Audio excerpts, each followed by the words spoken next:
তারা যদি আমাদের জন্য প্রাণ দিয়ে থাকে, আমরা সামান্য একটা স্যাক্রিফাইস করতে পারি না আমরা ভাই ভাইয়ের জন্য। আমরা সবাই ভারতবাসী, ভারতের জন্য তারা আমাদেরকে প্রাণ দিয়ে গিয়েছে, তাদের সম্পদ দৌলত আরত সবকিছুকে বিসর্জন করেছে। কাদের জন্য? সত্যি বলতে গেলে ক্রন্দন সৃষ্টি হয় আমাদের ভিতরে। তোমরা কি কথা শুনতে যাও কিছু?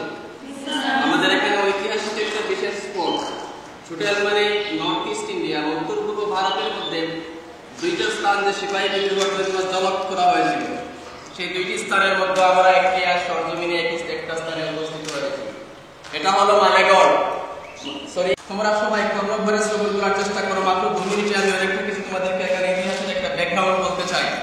আমাদের এই টিলায় 26 টোটাল আমাদের ভারতীয় সৈন্য সেনাবাহিনীর এখানে লাশ তাদেরকে বুলেট করা হয়েছে, তারা শহীদ হয়েছেন এখানে। তারা শহীদ হয়েছেন কিসের জন্য? আমাদের জন্য। তোমরা সবাই জানো এই ভারতবর্ষের সমগ্র ভারত থেকে যেভাবে আন্দোলন সৃষ্টি হয়েছিল সিপাহী বিদ্রোহের, ওদিকে কিছু লক্ষ্য রাখো। সিপাহী বিদ্রোহের জন্য আন্দোলন সৃষ্টি হয়েছিল, তখন আমাদের আসামের একজন নেতা মনিরাম দেওয়ান, তৎসঙ্গে আরেকজন কে ছিলেন? পিয়লি বড়ুয়া। ইয়েস, তোমরা কি জানা আছে? আজ দেখতে পারো এই পিয়লি বড়ুয়া এবং মনিরাম দেওয়ানের যে এফোর্টসের মাধ্যম দিয়ে আসামে শুরু হয়েছিল, সেই আসামের আমাদের এখানে একজন নেতা ছিলেন যিনি চিটাগাঙ্গের অবস্থায়, যে বাংলাদেশ পাশে দেখছো, এই চিটাগাং থেকে লাইট ইনফ্যান্ট্রি 34 এখান থেকে 3rd এবং 4th একদল সেনা আমাদের এখানে এসেছিলেন, আমাদের এখানে থাকছিলেন এবং এখান থেকে তারা নিশানা করেছেন ব্রিটিশের বিরুদ্ধে। তাদের হাতে ছিল তরবার, বন্দুক বেশি ছিল না। সিপাহী বিদ্রোহের সময় আসামের এখানে মানুষের শুধু লাঠি সোটা, কেবল নয় লাঠি সোটা এবং খেরত লয় না, আর না পাইলে খেরত লইছে মলিবার শুকাইয়া। এভাবেই চলছে ব্রিটিশ বিরোধী আন্দোলন চালিয়ে দেওয়া হয়েছিল। যাই হোক, এখানে আমাদের বিজয় হয়েছে। তোমরা কি জানো ব্রিটিশের একজন এখানে মেজর ছিলেন, মেজর বাইককে এখানে নিহত করা হয়েছে, হত্যা করা হয়েছে। তার সাথে আরো 2-1 জনকে হত্যা করা হয়েছিল। আর এখানে তারা 5 জন, ব্রিটিশের তারা 5 জন মানুষ ছিল, ব্রিটিশের সেনা, তাদেরকেও হত্যা এখানে করা হয়েছে। তোমরা আরো একটু জানতে পারো, পার্শ্ব নদী দেখে এসেছো, এই নদীর পাশে তারা মানে ব্রিটিশরা অনেক আত্মগোপন করেছিল আমাদের আসামের কিছু মানুষদেরকে, আমরা যারা নাকি রাইবেলারিস্ট ছিল তাদেরকে গুলি করার জন্য। তারা সেখান থেকে তারা পলায়ন করে গিয়েছিল আমাদের এদের বদৌলতে এবং বরকতে।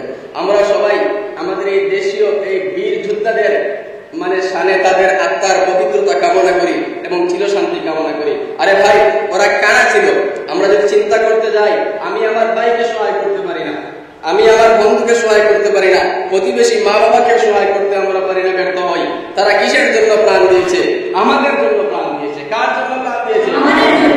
তাহলে তারা যদি আমাদের জন্য প্রাণ দিয়ে থাকে, আমরা সামান্য একটা স্যাক্রিফাইস করতে পারি না আমরা ভাই ভাইয়ের জন্য।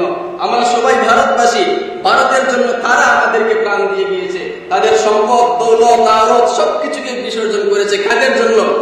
সত্যি বলতে গেলে ক্রন্দন সৃষ্টি হয় আমাদের ভিতরে। হিংসা, অন্যায়, অনাচার, অত্যাচার, নিপীড়ন, উৎপীড়ন সবকিছুকে দেখে। তারা কি চেয়েছিল আমাদের দেশে এটা হোক?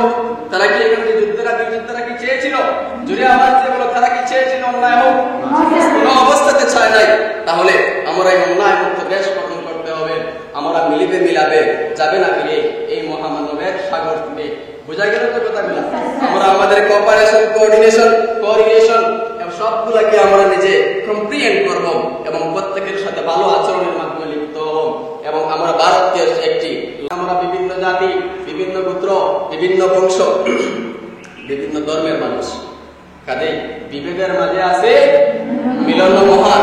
সেই মহান মিলন ক্ষেত্রে আমরা এসেছি। আমরা একটা দেখি, এবং এই একটা টিলা উত্তর পূর্ব ভারতে, আরেকটা আছে মানে হাইলাকান্দিতে। তোমরা যদি সেখানে কোনোদিন ভ্রমণ করো তাহলে সেখানে যেতে পারবে। উত্তর পূর্ব ভারতের মধ্যে একটা 2টা স্থান। স্যার আপনি কিছু বলবেন? না স্যার কিছু বলুন না। আমরা মদনী বাংলা একাডেমি স্কুল থেকে এসেছি, ক্লাস 8ম শ্রেণী এবং 9ম শ্রেণীর কিছু শিক্ষার্থীদেরকে নিয়ে। আসিমগঞ্জ মদনী বাংলা একাডেমি, শ্রীমুনি করিমগঞ্জ।